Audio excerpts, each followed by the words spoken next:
kita masuk ke storyboarding. Apa itu storyboarding? Dalam proses ini adalah melanjutkan proses ide dan script writing. Selanjutnya ada proses storyboarding, yaitu pembuatan storyboard. Atau dengan kata lain, kita mencoba memvisualisasikan alur cerita yang kita sudah buat di tahapan sebelumnya, yaitu tahapan pencarian ide dan penulisan cerita dalam bentuk script writing. Script lah. Nah, storyboard itu apa? Storyboard adalah rencana visual dari keseluruhan animasi. Ya. Jadi dari cerita yang kita sudah buat, itu kita coba memvisualisasikannya ya dalam bentuk gambaran. Gambaran ini nggak harus sempurna gambarnya, ya bisa kasar, bisa hanya sketsa dan sebagainya. Tapi kita bisa melihat memetakan tindakan dalam urutan gambarnya. Jadi menyajikan cerita dan gaya film itu secara berurut.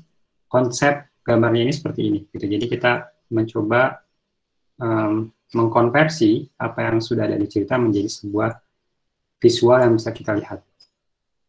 Kemampuan yang dibutuhkan untuk membuat storyboard itu adalah kemampuan seorang sutradara, kemampuan seorang desainer, dan kemampuan seorang penulis. Bahkan sebetulnya ada role tersendiri, yaitu storyboard artist. Gitu. Jadi dalam sebuah rumah produksi animasi, contohnya di DreamWorks Animation, itu ada artis tersendiri, ya job tersendiri yang khusus memang untuk membuat storyboarding ini, gitu. Dan ketika saya eksplor mengenai storyboard ini juga, saya banyak melihat beberapa blog ataupun website dari storyboard artis ini, gitu. Ya. Dan bagaimana proses pembuatan storyboard? Jadi untuk membuat sebuah storyboard itu ternyata ada proses yang harus kita lewati. Ya tidak, walaupun sebetulnya bisa langsung membuat storyboard, tapi kita bisa melalui tahapan-tahapan yang bisa memupuk storyboard itu menjadi lebih baik, gitu. Yang pertama adalah the thumbnail storyboard atau sketsa kecil.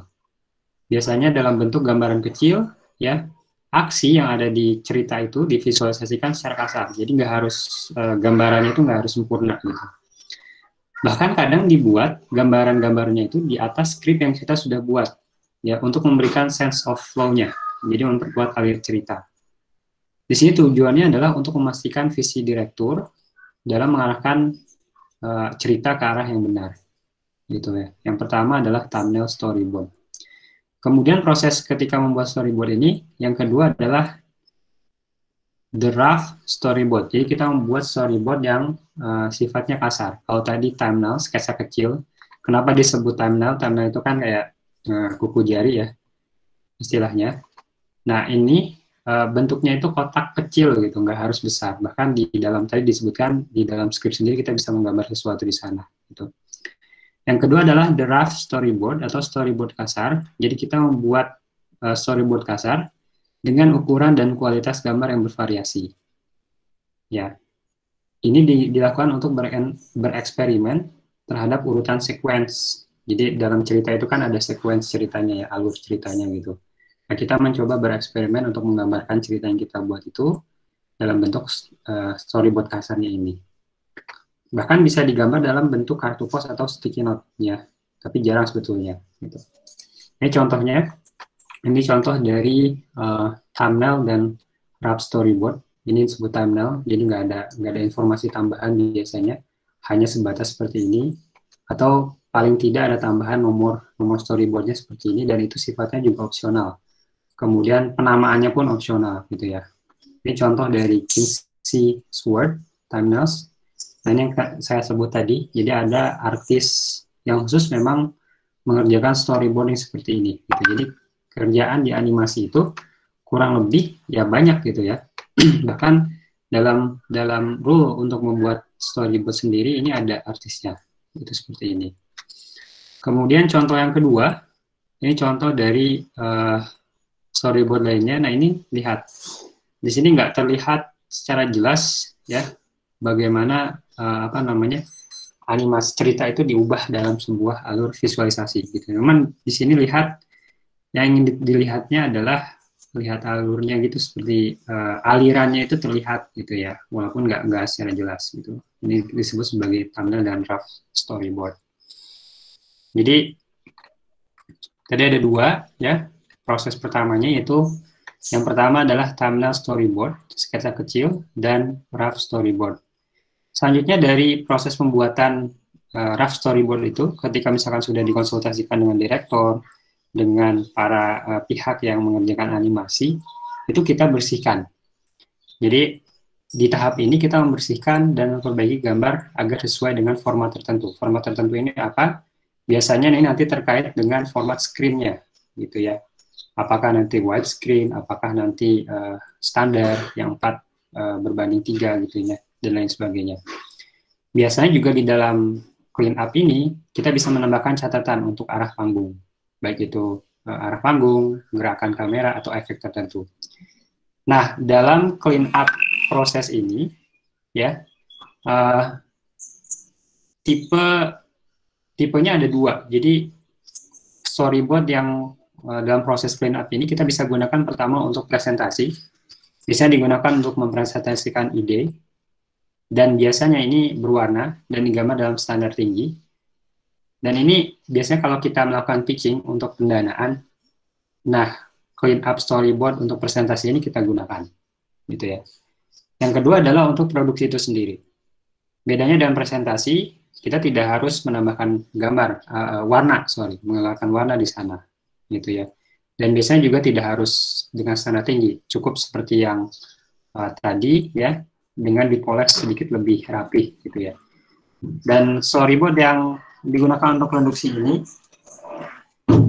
biasanya tidak keluar dari studio. Kalau yang tadi yang di atas yang di presentasi ini bisa keluar dari studio. Maksudnya adalah sifatnya bisa tidak public atau private. Kalau public dia bisa diperlihatkan untuk kayak stakeholder yang ini memang tertarik dengan mendanai animasi yang kita buat misalkan ya, kalau dalam skop pembuatan animasi besar.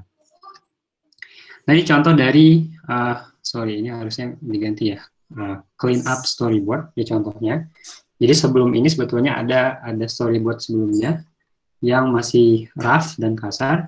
Nah di sini ada, bahkan di sini ada catatan dari direktor sendiri ya, make eyes bigger misalkan, nah, buat matanya lebih besar. Kemudian di sini juga ada catatan dari script ya, misalkan SB write off, opening a mono dan lain sebagainya. Itu. Bahkan di sini juga ada contohnya, ada arah misalkan arah kamera ya dan sebagainya. Itu yang ketiga. Jadi dalam pembuatan storyboard itu ada kurang lebih empat tahap ya. Jadi ada yang pertama tadi itu thumbnail storyboard, yang kedua adalah rough storyboard, yang ketiga adalah clean up storyboard, dan yang terakhir adalah animatic storyboard. Jadi pembuatan animasinya, story-nya.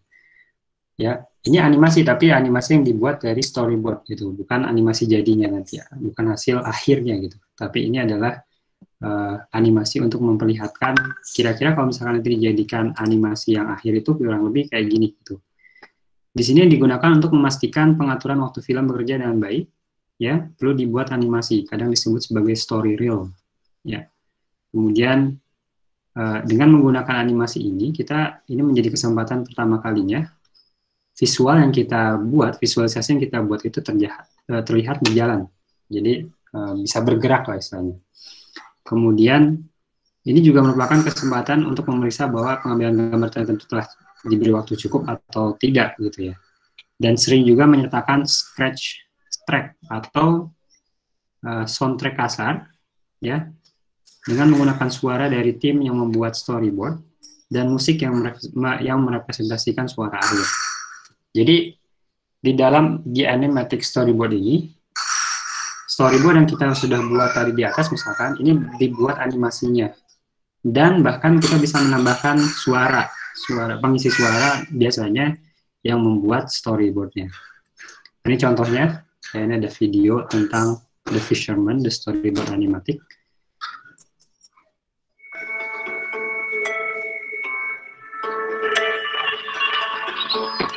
Nah, lihat ini adalah storyboard gitu, tapi dibuat animasinya. Tapi ini bukan animasi akhir, ya, hanya sebatas storyboard saja.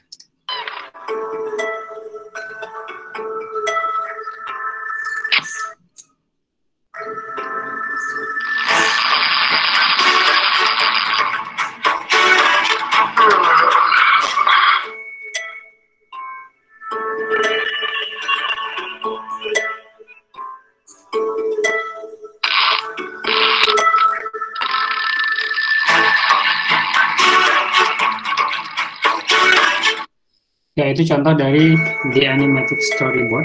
Jadi dengan menggunakan Animatic Storyboard ini kita bisa melihat kurang lebih nanti kalau kita jadikan animasi, hasil akhirnya kurang lebih akan mirip seperti ini gitu. Walaupun kalau kita lihat di sini memang kasar ya, gerakannya kasar, patah-patah dan sebagainya. Tapi paling tidak kita bisa melihat, oh ternyata ya kalau kita buatkan animasinya ya kurang lebih seperti ini, gitu ya. Nah, ini adalah proses pembuatan storyboard secara lebih panjang yang dilakukan di studio animasi DreamWorks. Ya, ini kalau saya sarankan Anda untuk menonton film ini, ya, karena di sini menjelaskan secara lebih singkat dari 15 menit proses atau pipeline pembuatan animasi dari mulai pre-production, production itu sendiri, dan nanti terakhir ke pasca production, ya. Post production, sorry, di sini. Nah, kita coba fokus ke bagian storyboardnya di sini. Ini direktor dari pembuatan animasi Kung Fu Panda. Ya. First we have a script, but Nah, ini movie script is yang not just a dibuat. script. We have to visualize it into a medium that you will see in theater. The first step to do that is to do a storyboard. The job of story artists is to take the script and to kind Ini of draw out the gitu. comic book version of the movie. We draw thousands of drawings to kind of come up with a sequence. And we take that, we pitch it back to the director, to the story team and producers, and get the visual concept of what the script could be. If everybody likes it, which is doubtful. Well, it's not that doubtful. We do good work, and sometimes they really like it. The story panels are turned over to the editorial department. Yeah. Shiitake mushrooms.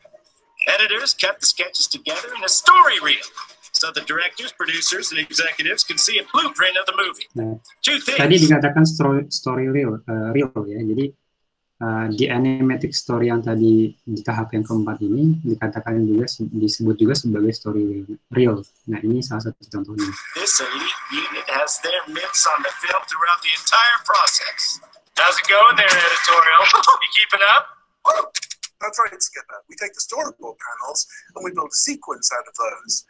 At that time, of Nah, ini course, we proses don't have any pembuatan story reel dialogue as the atau actors di have animatic recorded storyboard yet. tadi itu. So we record ourselves doing voices. Suara yang digunakan adalah suara dari storyboard artisnya sendiri gitu. Bukan dari biasanya kan kalau kita bikin kalau kita nonton film animasi itu kan yang bikin suaranya yang mengisi suaranya misalkan artis-artis besar gitu ya.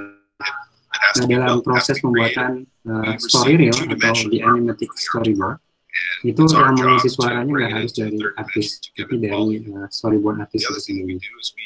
Maksud artis di sini adalah artis pengisi suara ya, bukan storyboard. We get drawings from Seperti itu.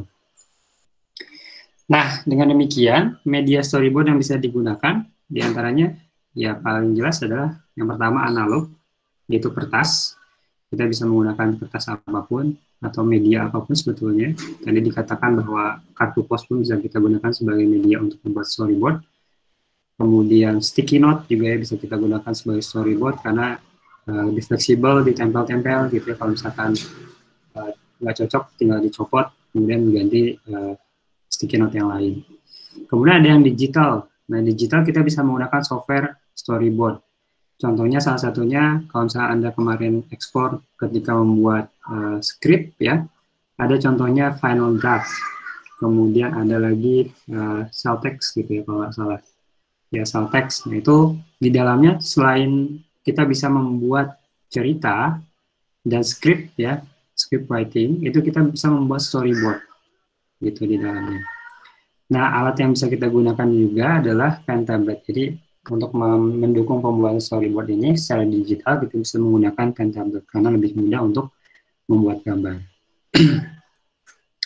Format storyboard, format screen-nya bisa widescreen ya maupun standar. Jadi kurang lebih sebetulnya masih ada format yang lainnya, tapi yang populer kita gunakan ini ada widescreen, ada standar. Bahkan kalau sekarang ada high definition yang 4K misalkan atau 10K malah ya. Nah, ini tapi untuk storyboard kita cukup membatasi widescreen dan standar saja karena biasanya itu multiply nanti di implementasinya gitu ya. Ketika kita membuat storyboard, secara tidak langsung sebetulnya kita menjelajah dunia sinematografi ya.